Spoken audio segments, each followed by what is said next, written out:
Future continuous, जी हाँ, future tense का second part हम फ्यूचर कंटिन्यूअस कहते हैं या फ्यूचर इम्परफेक्ट कहते हैं। फ्यूचर का दूसरा भाग है। अब इसकी हम पहचान देखते हैं क्या होता है। तो पहचान होता है इस टेंस के हिंदी वाक्यों के अंत में रहा होगा, रही होगी, रहे होंगे शब्द आते हैं। रहा होगा, रही होगी, रहे होंगे शब्द आते हैं, अर्थात कार्य का भूतकाल में जारी होना पाया जाता है।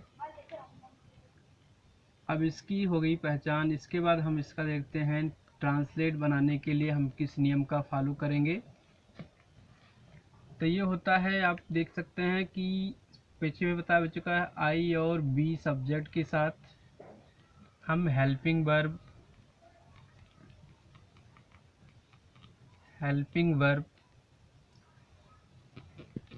विल बी और शैल बी का प्रयोग करते हैं। हेल्पिंग वर्ब विल बी और शैल बी का प्रयोग करते हैं। आई और बी के साथ हेल्पिंग वर्ब विल बी का प्रयोग करते हैं और अदर सब्जेक्ट के साथ शैल बी का विल बी का प्रयोग करते हैं।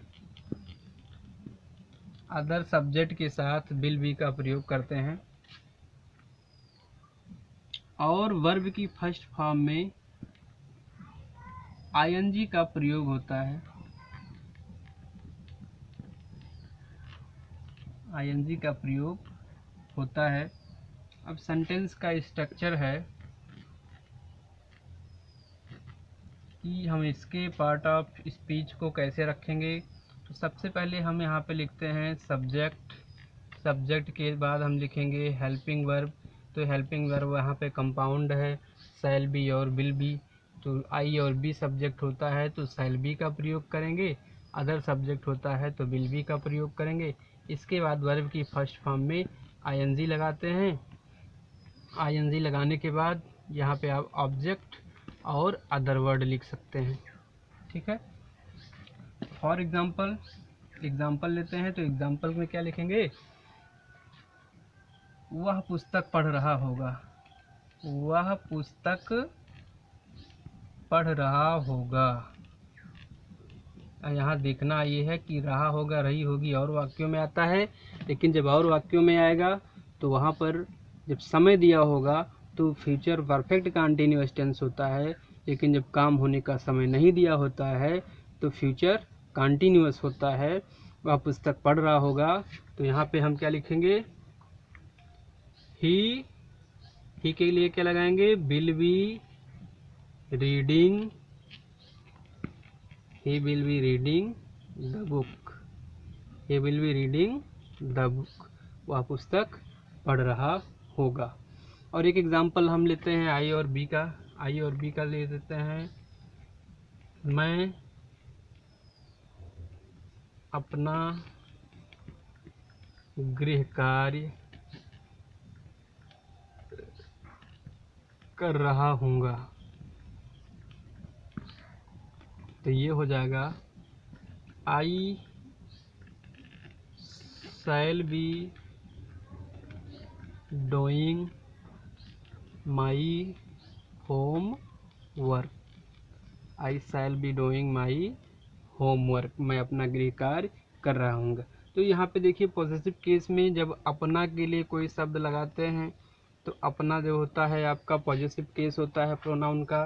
तो पॉजिटिव केस जैसे आई के साथ हम क्या करते हैं, आई के साथ माई लगाते हैं।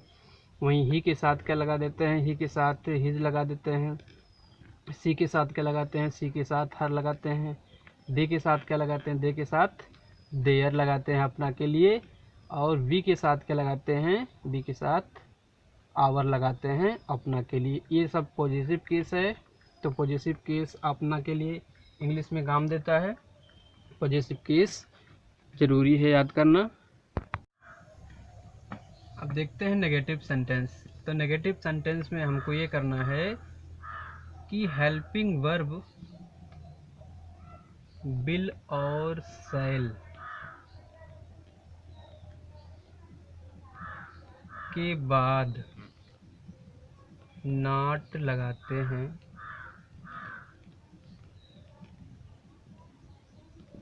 इसके बाद बी का प्रयोग करते हैं।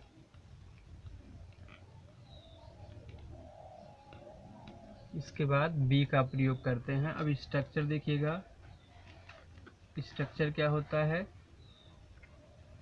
सब्जेक्ट प्लस विल या shall plus not plus be, verb की फर्स्ट फॉर्म में ING plus object plus other word. ये हो गया आपका स्ट्रक्चर। अब स्ट्रक्चर के अनुसार हम यहाँ पे एक एग्जांपल लेकर इस बात को स्पष्ट करेंगे। हम एक गेंद नहीं फेंक रहे होंगे। हम एक गेंद नहीं फेंक रहे होंगे। बी सब्जेक्ट हो गया, शैल के साथ क्या लगाएंगे, shall not be, be shall not be throwing a ball, be shall not be throwing, spelling स्पष्ट THROWING,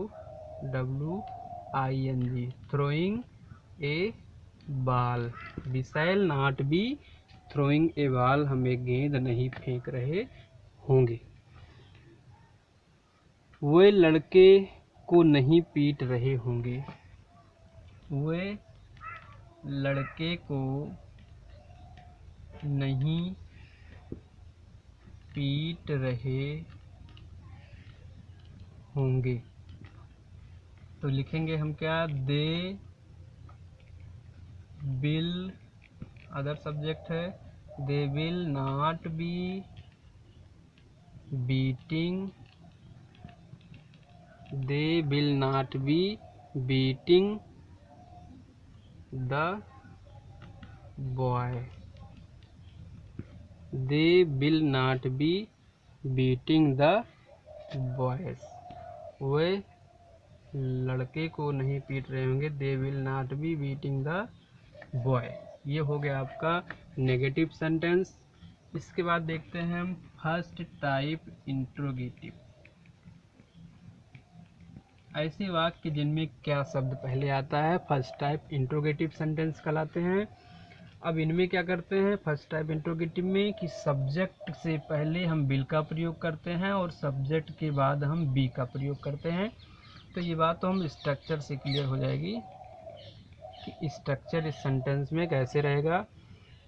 स्ट्रक्चर देखिएगा, विल या shall plus subject plus be plus verb की फर्स्ट फॉर्म में ING plus object plus other word. ये हो गया आपका structure. और प्लस हमको क्या लगाना है, क्वेश्चन मार्क लगा देते हैं। फॉर एग्जांपल, क्या वह अपना पाठ याद कर रहा होगा। क्या वह अपना पाठ याद कर रहा होगा। क्वेश्चन मार्क लगेगा, क्या वह अपना पाठ याद कर रहा होगा। तो रहा होगा, रही होगी, फ्यूचर कंटिन्यूअस टेंस बता रहा है, क्या लगा दिया आगे, फर्स्ट टाइप इंट्रोगेटिव हो गया।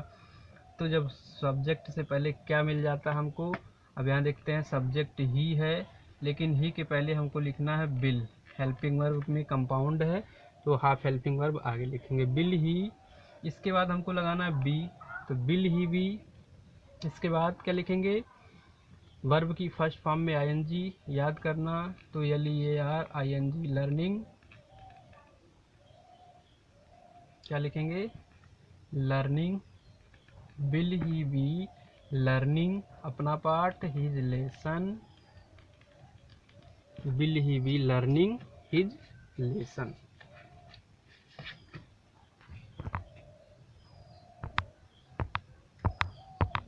अब देखते हैं सेकंड टाइप इंट्रोगेटिव सेंटेंसेस।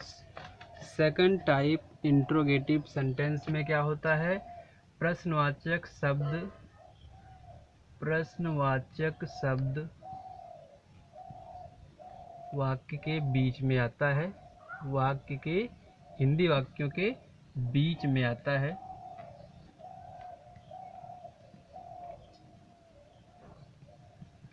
तो क्या करेंगे, हिंदी वाक्यों के बीच में आता है तो इंग्लिश बनाते समय इन शब्दों की इंग्लिश सबसे पहले लिखते हैं। ये बात इस स्ट्रक्चर से स्पष्ट हो जाएगा कि इन वर्ड को कहाँ लिखना है। तो हम सबसे पहले लिखते हैं क्वेश्चन वर्ड, क्वेश्चन वर्ड के बाद हम हेल्पिंग वर्ब कंपाउंड को करेंगे हाफ, बिल या शैल का प्रयोग करते हैं। इसके बाद हम सब्जेक्ट लिखेंगे, इसके बाद हम बी लिखेंगे, कंपाउंड वर्ब का बिल बी लिखेंगे। इसके बाद वर्ब की फर्स्ट फॉर्म में आईएनजी लगाना है, ऑब्जेक्ट और अदर वर्ड के साथ क्वेश्चन मार्क लगा देते हैं। फॉर एग्जाम्पल उदाहरण लिखिए, देखिए वह कहाँ जा रहा होगा, तो रहा होगा, रही होगी, रहे होंगे, क्वेश्चन मार्क लगा है और प्रश्नवाचक शब्द लिखा हुआ है। सेकंड टाइप इंट्रोगेटिव है तो व्हेयर के बाद क्या लगाएंगे, where will he be going. Structure के अनुसार हमारा सेंटेंस पूरा चलेगा, where will he be going. अब देखते हैं हम interrogative negative sentence. Interrogative negative sentence तो स्ट्रक्चर जो है हमारा, स्ट्रक्चर ये फर्स्ट टाइप और सेकंड टाइप इंट्रोगेटिव